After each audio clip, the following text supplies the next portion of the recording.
Uniform civil code इतना सा शब्द है, लेकिन पिछले कुछ दिनों में इतने ज्यादा दंगे मचवा दिए हैं इस शब्द ने। पूरा का पूरा इसके पीछे का रीजन क्या है? जब हमारा कॉन्स्टिट्यूशन बना भी था ना, तब भी हमारे कॉन्स्टिट्यूशन मेकर्स को, जिनको हम फोर फादर्स भी कहते हैं, जो बेसिकली हमारे फ्रीडम फाइटर्स थे, जिन्होंने हमको आज़ादी दिलाई, उन्होंने ही हमारा कॉन्स्टिट्यूशन बनाया।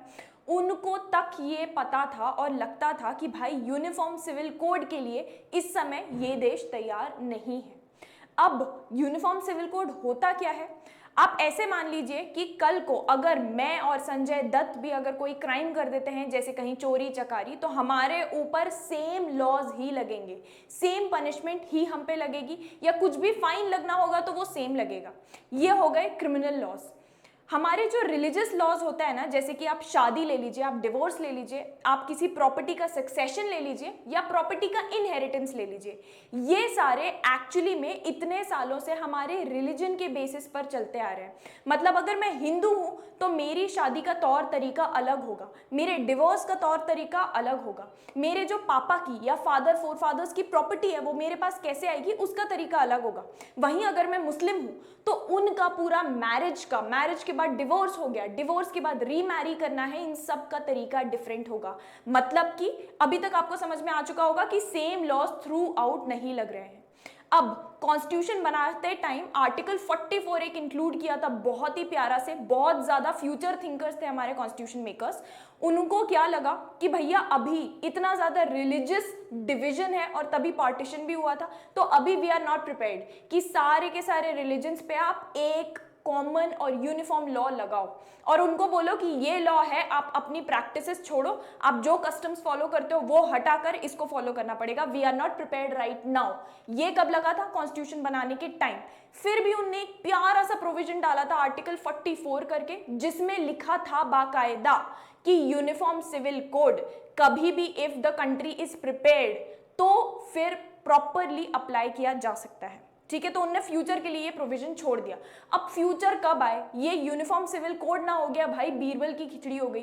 कितने सालों से हर गवर्नमेंट ट्राई कर चुकी है कि क्यों ना यूसीसी लाया जाए, क्यों ना यूसीसी लाया जाए, कोई भी गवर्नमेंट, लेकिन आज तक फुल्ली सक्सेसफुल नहीं हुई है। यहां पर आता है उत्तराखंड का स्टेट। उत्तराखंड ने सडनली एक दिन सो के उठे और उनको लगा भाई बहुत हो गया, हम लेकर आएंगे यूसीसी, जब देखो बात ही चल रही है, आज तो हम इंप्लीमेंट कर ही देंगे। अब आपका सवाल आएगा कि मैम ये कंट्री वाइड हम बात कर रहे थे, लॉ लाया जा सकता था, ये अकेला एक लौता स्टेट कैसे लेकर आ गया लॉ सिर्फ अपने स्टेट के अंदर? क्या ये अलाउड भी है?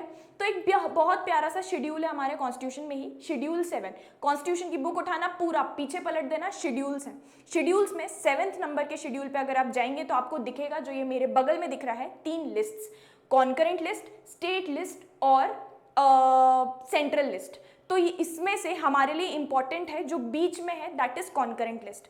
कॉन्करेंट लिस्ट में वो सारे के सारे टॉपिक्स या सब्जेक्ट्स हैं जिनके ऊपर सेंटर और स्टेट दोनों ही लॉज बना सकते हैं। तो इस छोटे से कॉन्करेंट लिस्ट का फायदा उठाते हुए, क्योंकि इसमें मैरिज, सक्सेशन और इनहेरिटेंस जैसे टॉपिक्स भी आते हैं, स्टेट ने, और जो कि स्पेसिफिकली उत्तराखंड के स्टेट ने, ये लॉ या ड्राफ्ट लॉ बनाने का ट्राई किया। अब अगर हम बात करें तो बोला जा रहा है कि post independence Uttarakhand is the first state जिन्होंने ये यूसीसी का बिल बनाया है या ड्राफ्ट किया है। अगर इधर इंप्लीमेंट हो जाता है तो फर्स्ट स्टेट बन जाएगा जहां पे यूसीसी आया है। बार बार हर जगह हेडिंग में आप पढ़ेंगे पोस्ट इंडिपेंडेंस, पोस्ट इंडिपेंडेंस। क्यों? क्योंकि ऑलरेडी प्री इंडिपेंडेंस या गोवा को जब लिबरेशन मिली थी, हमारी आजादी के साथ गोवा को आजादी नहीं मिली थी। गोवा को आजादी 1961 में मिली, वो पोर्चुगीज रूल के अंडर था, हमने आजादी दिलवाई और फिर वो डोमिनियन ऑफ इंडिया के अंदर शामिल हो गए 1961 में। उन्होंने क्या किया? बहुत ही कम आबादी वाला स्टेट था, मात्र कुछ 5.5-6 लाख की उधर आबादी थी। उन्होंने पोर्चुगीज सिविल कोड को अपने ऊपर लगा लिया, बोले हम ठीक है, हमारा ये यूनिफॉर्म सिविल कोड है। तो ऑलरेडी गोवा में है, बट पोस्ट इंडिपेंडेंस पहला स्टेट बनने जा रहा है जो जहां यूसीसी अप्लाई होगा, लागू होगा, दैट विल बी उत्तराखंड। अच्छा, पुष्कर सिंह धामी जो कि वहाँ के चीफ मिनिस्टर हैं, उनका कहना है कि बाकी सब तो ठीक है लेकिन ये यूसीसी सबसे ज़्यादा जो फायदेमंद होगा, बेनिफिट पहुंचाएगा, वो विमेन को करेगा। इसलिए आप देखेंगे तो एक कमिटी बनाई गई थी जिन्होंने पूरे यूसीसी का ड्राफ्ट प्रिपेयर किया, रफ ड्राफ्ट कि क्या क्या होना चाहिए, और फिर उसको सबमिट किया। और ये committee it was headed by our former, पहले रह चुकी सुप्रीम कोर्ट की जज, उनका नाम है रंजना प्रकाश देसाई। ठीक है, रंजना प्रकाश देसाई जी जो अभी आपको स्क्रीन पे दिख रही हैं, इनकी चेयरमैनशिप के अंडर पूरी की पूरी एक कमिटी बनी थी जिन्होंने ये ड्राफ्ट यूसीसी बनाया प्रॉपरली और उसके बाद सबमिट किया। चलिए अब फटाफट से प्रोविजंस पे आ जाता है। कुछ बेसिक प्रोविजन समझते हैं, हम 3 तरीकों से समझेंगे, स्टार्टिंग विद पहला, यूसीसी क्या चेंजेस लाता है जो कि बहुत मेजर है। दूसरा, कौन सी ऐसी चीजें हैं जिनको यूसीसी जिनके बारे में बात नहीं करता, और तीसरा, कौन सी ऐसी चीजें हैं जिनको ये UCC uniform civil code criminalize करता है, मतलब जो आप करोगे अगर तो आपके ऊपर फाइन लग सकता है, आपको जेल भी हो सकती है, पेनल्टी भी लग सकती है। ठीक है, starting with the major changes made by the code. सबसे पहला, first and foremost and the majority biggest change is यहां पर लिव इन रिलेशनशिप की अगर हम बात करें, जो आजकल बहुत ज्यादा प्रेवलेंट है, फिर भी हमारी सोसाइटी उतना ज्यादा ओपनली एक्सेप्ट नहीं करती है। लिव इन रिलेशनशिप को यूसीसी ने बोला है कि भैया हम इसको ट्रीट करेंगे in the nature of marriage. समझ रहे हो, लिव इन रिलेशनशिप तुम्हारा, हमको कोई फर्क नहीं पड़ता, हम उसको मैरिज की तरह ट्रीट करेंगे। मतलब अगर तुम लिव इन रिलेशनशिप में हो तो तुमको अपना live in relationship with in 1 month of getting into the relationship register कराना पड़ेगा कंपल्सरीली। नहीं कराया तो फिर आगे क्रिमिनलाइजेशन में बात करेंगे, पेनल्टी है उसके ऊपर। ऐसा नहीं है कि अलाउड है, करना है तो करो, नहीं, कंपल्सरी है आपको रजिस्टर कराना, बिकॉज अब यूसीसी उसको ट्रीट करेगा in the nature of marriage, marriage की तरह ही देखेगा। तो जैसे मैरिज रजिस्टर करानी होती है और जब डिवोर्स होता है तो प्रॉपर प्रोसीडिंग होती है, उसी तरीके से लिव इन रिलेशनशिप को ट्रीट करेंगे। तो इसके अगेंस्ट तो बहुत ज्यादा क्रिटिसिज्म आया है, बोल के कि प्रिवेसी होती है किसी इंसान की, मुझे लिव इन रिलेशनशिप में रहना है, मैंने अपने माँ बाप को भी नहीं बताया, मुझे नहीं बताना, और सोसाइटी इतनी एक्सेप्टिंग भी नहीं है, तो फिर मैं क्यों रजिस्टर कराऊं, ऐसे करके क्रिटिसिज्म आया है। अब देखो, हर सिक्के के 2 पहलू होते हैं, तो यहाँ यूसीसी जहां बहुत अच्छे अच्छे चेंजेस ला रहा है जो अभी हम डिस्कस करेंगे, वहीं कुछ क्रिटिसिज्म भी आएंगे, but again this is part and parcel of life. कोई भी नया लॉ आता है तो उसको कभी भी होल हार्टेडली 100% जनता एक्सेप्ट नहीं करती है, उसके हमेशा क्रिटिसिज्म भी होता है, उसके पॉजिटिव्स भी होते हैं। सेकेंड पॉजिटिव की अगर हम बात करें तो जो इलेजिटिमेट चिल्ड्रन होते हैं, मतलब आउट ऑफ वेडलॉक कोई बच्चे पैदा हुआ है, 2 लोगों ने शादी नहीं की बट बच्चा हुआ है, इलेजिटिमेट चिल्ड्रन हम जिनको कहते हैं, हिंदी में बोले तो नाजायज बच्चे, है ना। लिव इन रिलेशनशिप में भी होते हैं ऐसे, आउट ऑफ वेडलॉक भी हो जाता है। तो इनके रिलेशनशिप में ना बहुत दिक्कत आती थी, इनको कई बार कोर्ट ने डिसीजन के थ्रू प्रॉपर्टी दिलवाई भी है, बट अगेन इनके पेरेंट और चिल्ड्रन के रिलेशनशिप का ना पूरा बहुत ज्यादा डाइसी था, रिटन डाउन नहीं था कहीं प्रॉपरली कि भैया कैसे ट्रीट किया जाएगा। यूसीसी जो अभी नया लाया जा रहा है उसमें प्रॉपरली बोला गया है, चाहे वॉइड हो मैरिज, चाहे वॉइडेबल मैरिज हो, या चाहे लिव इन रिलेशनशिप में हो, अगर बच्चा हुआ है तो उसको प्रॉपर्टी में पूरे और जो एक्चुअली किसी भी चाइल्ड को, किसी भी बच्चे को अधिकार होते हैं उसको प्रॉपरली पूरे के पूरे मिलेंगे, कुछ भी इलेजिटिमेट या नाजायज नहीं माना जाएगा, they will be treated as legitimate या जायज only. This is one of the biggest changes. Third big change की अगर हम बात करें तो that is of coparcenary property. ध्यान से सुनना और थोड़ा समझने का ट्राई करना, बहुत ही अमेजिंग कंसेप्ट है।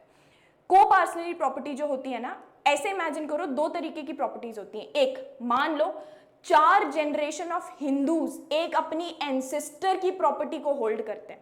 फिर से सुनना, 4 जनरेशन ऑफ हिंदूज एंसेस्टर की प्रॉपर्टी को होल्ड करते हैं, ठीक है, वो कहलाती है उनकी को पार्सनरी प्रॉपर्टी। अब ये को पार्सनरी प्रॉपर्टी के केस में पता है क्या होता है, अगर कोई उनमें से एक जो कि होल्डर है उस एंसेस्ट्रल पुश्तैनी प्रॉपर्टी का होल्डर है, वो अगर उसकी डेथ हो जाती है तो वो प्रॉपर्टी आगे सक्सेशन से नहीं जाएगी, वो वापस उसी पूल में वापस चले जाएगी और फिर नए तरीके से वापस से पूरी डिवाइड होगी। ये चलता आ रहा था। दूसरे टाइप की प्रॉपर्टी होती है सेल्फ एक्वायर्ड। मान लो मैं पहले केस में को पार्सनरी हो गया, दूसरे केस में मैंने खुद अपने बलबूते पे कोई प्रॉपर्टी खरीदी है, उस केस में इफ आई डाई तो वो प्रॉपर तरीके से थ्रू सक्सेशन मेरे बच्चों के पास जाएगी। तो ये तो चलता आ रहा था, लेकिन एक को पार्सनरी सिस्टम होता था जिसमें मैं अपने बच्चे को वो को पार्सनरी प्रॉपर्टी नहीं दे सकती, वो वापस चले जाएगी पूल में। इस सिस्टम को यूसीसी ने अबॉलिश कर दिया, हटा दिया। दीज आर द 3 बिगेस्ट या मेजर चेंजेस जो यूसीसी लेकर आया है। इसके अलावा भी कुछ बहुत सारे माइनर चेंजेस है, बट उसको हम कभी और डिटेल में डिस्कस करेंगे। These are the major ones. Second, क्या ऐसे चीजें हैं या एक्शंस हैं which the UCC does not do, जिनके बारे में बात नहीं करता। पहली सबसे बड़ी चीज वो डिफाइन करता है जब मैन और वुमेन को, तो बात ऐसे की जा रही है इन बाइनरी टर्म्स, मतलब मेल और फीमेल। मतलब कि LGBTQ अगर लिव इन रिलेशनशिप में है, अगर उनका कुछ चाइल्ड है या कुछ भी ऐसा है, उसके बारे में यूसीसी में कोई बात नहीं की गई है। यहाँ पर थोड़ी सी एक बात आएगी कि एक बहुत ही अच्छा ये मौका था जो सुप्रीम कोर्ट का रिसेंटली LGBTQ पे जजमेंट आया था, उसको इम्प्लीमेंट कर देने का, but maybe we are not prepared at this stage, या ड्राफ्टर्स को ऐसा लगा हो कि शायद आगे जाके हम इंक्लूड कर दें, अभी नहीं।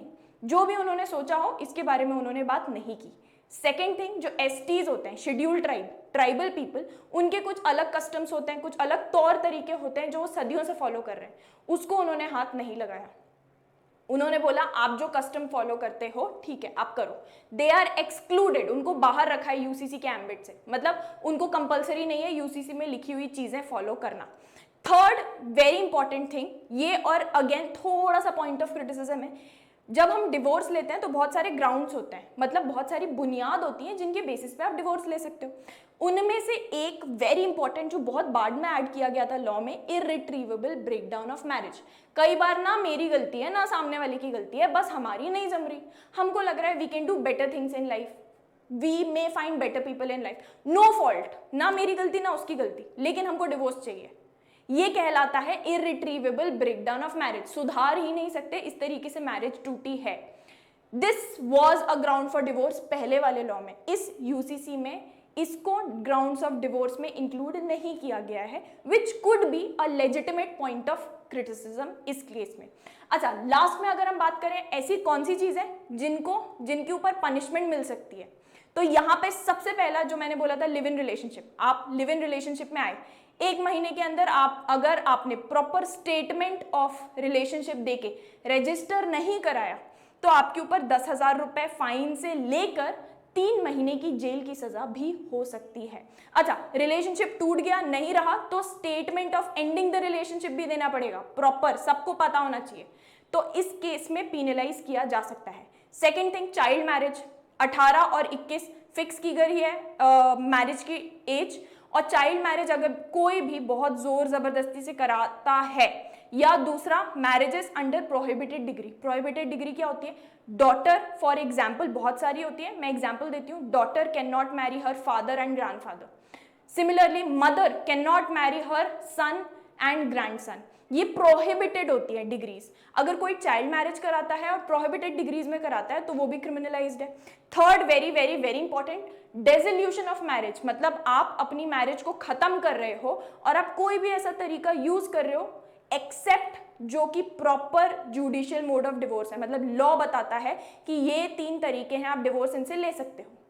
आप उन 3 या 4 तरीकों से बाहर जाके किसी अलग तरीके से, जैसे कि एक एग्जाम्पल पहले हुआ करता था इसका ट्रिपल तलाक, वो लॉ नहीं प्रेस्क्राइब करता था लेकिन अलाउड था। तो इन किसी भी तरीकों से अगर आप डिसॉल्व करने का ट्राई करते हो, मतलब अपनी मैरिज को खत्म करने का ट्राई करते हो, तो that is also punishable. And last but not the least, compelling, abetting, inducing, मतलब किसी भी तरीके से रोकना, टोकना, जबरदस्ती करना किसी भी खास तौर पे औरत को कि आप रीमैरी नहीं कर सकते हो, किसी भी ग्राउंड पे, किसी भी रीजन से नहीं रोक सकते। अगर रोकते हो तो दैट इज पनिशेबल। यहां स्पेसिफिक बात कर सकते हैं, मुस्लिम लॉ के अंडर एक कंसेप्ट एग्जिस्ट करता है इद्दत का, जिसमें अगर हस्बैंड डिवोर्स फाइल करता है तो 3 मेंस्ट्रुअल साइकिल, मतलब 3 बार पीरियड्स जो आते हैं औरत के, 3 मेंस्ट्रुअल साइकिल्स तक डिवोर्स के बाद the women can not Mary. तो यहां पर आई थिंक यहां पर उसी चीज को कवर करने का ट्राई किया गया है कि आप इस तरीके से नहीं रोक सकते। अगर ट्राई किया तो सजा 3 साल तक की हो सकती है। So guys this was all about the uniform civil code जो अभी हाल ही में उत्तराखंड असेंबली ने पास किया है, और अगर मेरी माने तो बहुत ही जल्दी इंप्लीमेंट भी हो जाएगा। बहुत ज़्यादा दंगे से फसाद इसके ऊपर हो रहे हैं, बट धीरे धीरे करके हम देखते हैं और क्या चेंजेस लेकर आता है ये लॉ। तब तक के लिए हंसते रहिए, मुस्कुराते रहिए, बी हैप्पी, बी हेल्दी, और ऐसे कुछ और इनोवेटिव और इंटरेस्टिंग वीडियोज़ के लिए you can follow our channel Yes Academy for law.